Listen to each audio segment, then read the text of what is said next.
Opa, Zarama aqui, rapaziada, será que o Poco F5 ainda vale a pena em 2025? Eu vou falar sobre ele hoje porque eu tenho o Poco F5, vai fazer quase 2 anos. Mas lembrando que eu só vou abordar os temas que eu acho mais importante do celular. Porque é uma experiência que eu tive aí muito grande, né? Porque quase 2 anos com o celular. Mas bora começar devagar, falando sobre uma questão que a minoria esmagadora das pessoas que compram celular da Poco se importam, que é a câmera. Eu já tô cansado de falar isso, mas todo vídeo eu vou repetir, porque tem que deixar claro, entendeu? Porque é minoria que gosta de câmera quando compra celular da Poco. Quem gosta de câmera geralmente compra celular da Samsung, entendeu? O intermediário ali que já tem uma câmera melhor do que o celular da Poco.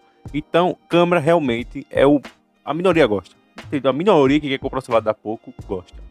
Mas o que é que eu acho da câmera do Poco F5 depois de quase 2 anos de uso? Rapaziada, para mim a câmera eu acho boa, porque eu não sou muito exigente.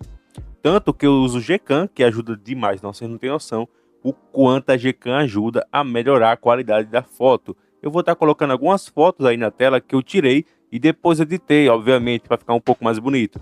Porém, foi tirada com a Gcam e saiu um resultado muito bom final, depois de edição e tudo mais. Fica uma foto que nem parece que foi tirada pelo Poco F5. Então, para mim, questão de câmera, eu achei ele muito bem. Para mim, atende os meus requisitos e tá tudo bem. E se você que está assistindo já tiver o Poco F5 e gostou da Gcam, eu vou estar deixando o link na descrição ou vai estar passando aqui no card para se você quiser aí pegar essa Gcam e colocar no seu Poco F5. E agora já pulando por uma questão que é muito importante, que é a questão do superaquecimento. E aí, Zarama, hoje em dia, o Poco F5 está esquentando? Ele está esquentando mais que antes? Sim, obviamente ele está esquentando mais. Mas eu não acho que seja por conta do processador. Porque lá na MIUI ele esquentava bem, mas bem menos. Ele ficava com a temperatura bem tranquila, mesmo rodando jogos pesados. Mas hoje em dia, rapaziada, ele esquenta muito fácil. Não muito fácil no ponto de chegar tipo a 45 graus, não. Também não é assim. Calma lá, calma o coração. Mas sim, está esquentando mais após algumas atualizações do sistema, como é o caso da HyperOS. Eu estou aqui na versão 1.0.14, se eu não me engano, porque eu não estou olhando agora a atualização, mas eu acho que eu estou nessa versão aí da HyperOS e sim, está esquentando mais. E na questão da bateria, Zarama, ele está descarregando menos? Também.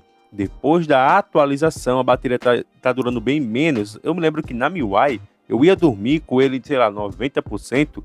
Quando eu me acordava, depois de mais de 8 horas de sono, tava lá, 89%. A bateria era incrível, mas depois dessa atualização aí da HyperOS, parece que só piorou, paizão. Quando eu vou dormir com a bateria em 90%, eu acordo com ela em 80%. Resumindo, 10% de bateria se foi, sem mesmo eu mexer no celular. E olha que meu celular já tá todo otimizado e os caramba. Todo otimizado e os caramba. Então sim, essa nova atualização, ela deu aí uma caída na questão da bateria e ainda aumentou a temperatura. Então se você está pensando aí em atualizar o seu HyperOS e você tem um pouco F5, fique ciente, vai fazer a bateria durar menos e vai fazer o seu celular esquentar mais. Agora, se você me perguntar, em questão de fluidez do sistema, lembrando que fluidez do sistema não tem nada a ver com desempenho em jogos. Fluidez do sistema é você mexendo ali na tela inicial, entrando nos aplicativos e tudo mais. A fluidez de transição de um aplicativo para outro, etc. O Poco F5 até hoje, ele nunca me deu esse tipo de problema. Na verdade, depois da atualização da HyperOS, a fluidez até ficou melhor. Sim, obviamente, ficou melhor. Mas como eu falei, teve os pontos negativos que eu falei anteriormente. Você acha que vale a pena ter uma maior fluidez e meio que fazer o celular esquentar mais e a bateria durar menos para você ter mais um pouco de fluidez? Bom, na MIUI ele já era fluido.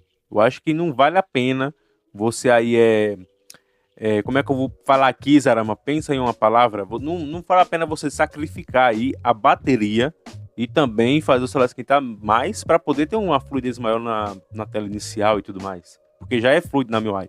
Então eu não recomendo que você atualize. Só se você quiser mesmo ficar com as novas novidades, que para mim não foram muitas. Mas sim, em questão de fluidez, o Poco F5 até hoje é sensacional. E outra questão que é muito interessante sobre o Poco F5 é que ele tem uma proteção contra água super mega protetora, mas mesmo assim eu já tomei banho de chuva com o meu Poco F5 e ele tá funcionando perfeitamente até hoje. Então sim, o bicho é guerreiro. Se você tá pensando em comprar um celular e o Poco F5 tiver no preço bom, já vou falar sobre questão de preço, ele tem aí, mesmo sem proteção, ele aguenta água, não sei como. Já tomei banho de chuva, já caiu em poça de água. Nossa, pior é que eu tomo cuidado com o Poco F5 e aconteceu essa desgraça aí, ó. E mesmo assim ele não parou de funcionar. Então para mim é um ponto bem positivo. E na questão do desempenho, Zarama, como é que ele tá agora em 2025? Bom, eu aproveitei e antes de gravar esse vídeo, eu testei 2 jogos, eFootball e Free Fire. Nossa, Zarama, Free Fire deixa décimo, ficou em 2018. Rapaziada, é os 2 únicos jogos que eu tenho baixado. Eu fiquei com preguiça de baixar outros jogos para testar e tudo mais, porque não é o ponto principal do vídeo, não é exclusivo para isso. Mas, se você quiser que eu faça um vídeo testando mais de 15 jogos no Poco F5 depois de quase 2 anos de uso, para ver como é que ele tá, eu quero pelo menos 50 mil hypar nesse vídeo. Cada pessoa consegue hypar mais de 1000 pontos, então se 50 pessoas, é muito fácil, 50 pessoas hypar esse vídeo, vai chegar em 50 mil hypar. Então hypa aí, que eu vou fazer um vídeo exclusivo depois de quase 2 anos de uso, testando mais de 15 jogos no Poco F5, beleza? Falado isso, eu vou colocar as métricas que ficou depois de eu testar aí 15 minutos jogando cada jogo. Começando aqui pelas métricas do Free Fire. Lembrando que eu deixei os gráficos tudo no mais alto possível, com sombra e os caralho, então tá tudo topado. Ele teve aí uma máxima de 62 FPS, uma queda aí para 11 FPS em algum momento que eu nem me lembro, eu nem senti essa queda. Uma média de 59.6 FPS, muito bom. Uma estabilidade de 98,9%, então foi quase 100% de estabilidade. E também teve aí uma máxima de temperatura de 38,8 graus, então não ficou super mega quente. Agora aqui, passando para as métricas do eFootball 2025, ele teve uma máxima aí de 61 FPS, uma mínima de 0 FPS. Eu não senti isso durante nenhuma partida, não sei como, mas uma mínima aí de 0 FPS, 54,6 FPS de média e teve aí uma estabilidade de 97,1%, beleza? Aí teve o máximo de temperatura que foi 38,3 graus, então sim, ele também não ficou mega super quente no eFootball 2025. Então agora vocês podem perceber que em questão de jogos, o Poco F5 ainda tá mandando muito bem. E lembrando, não é um teste completo, eu só gravei não, né? Eu testei 15 minutos cada jogo, porque agora tem esse aplicativo que eu achei que consegue pegar todas as métricas durante todo o teste e é muito bom, não precisa mais ficar gravando aqueles vídeos gigantescos, que aqui já resume tudo.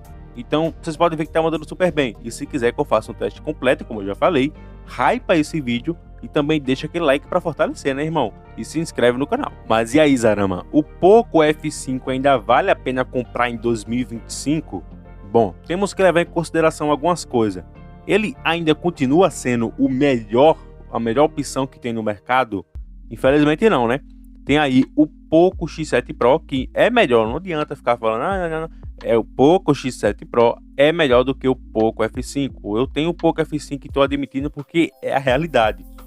Porém, ele consegue brigar aí com o Poco X6 Pro dependendo do preço de ambos. Bom, na minha opinião, se você conseguir encontrar o Poco F5 na faixa de R$ 1.900, ele vale a pena. E lembrando, o meu Poco F5 é a versão de 12 mais 256 GB. Então, na minha opinião, até R$ 1.900 o Poco F5 ainda vale a pena mesmo em 2025. Mas é isso, rapaziada. Se você também tem o Poco F5 e quiser contar a sua experiência, você deixa aí nos comentários que eu vou estar lendo, beleza? Falado isso, eu espero que vocês tenham gostado aqui da minha opinião e também da minha experiência, que eu falei tudo que eu passei com o Poco F5. E lembrando, se quiser que eu faça aquele teste completo de games aqui no Poco F5, eu achei um aplicativo melhor ainda, que dá para testar vários jogos sem ficar aquele vídeo de 1 hora, entendeu? Um vídeo de 1 hora, não tem como. Então você deixa aqui o seu hypar, deixa o like, o seu comentário deixando a sua opinião e se inscreve. Feito isso, tá tudo bem, tudo nice. E se quiser ajudar, sei lá, doando alguma coisa, manda aí um super velho nos comentários que ajuda demais. Falado isso, tamo todo mundo junto e é nóis.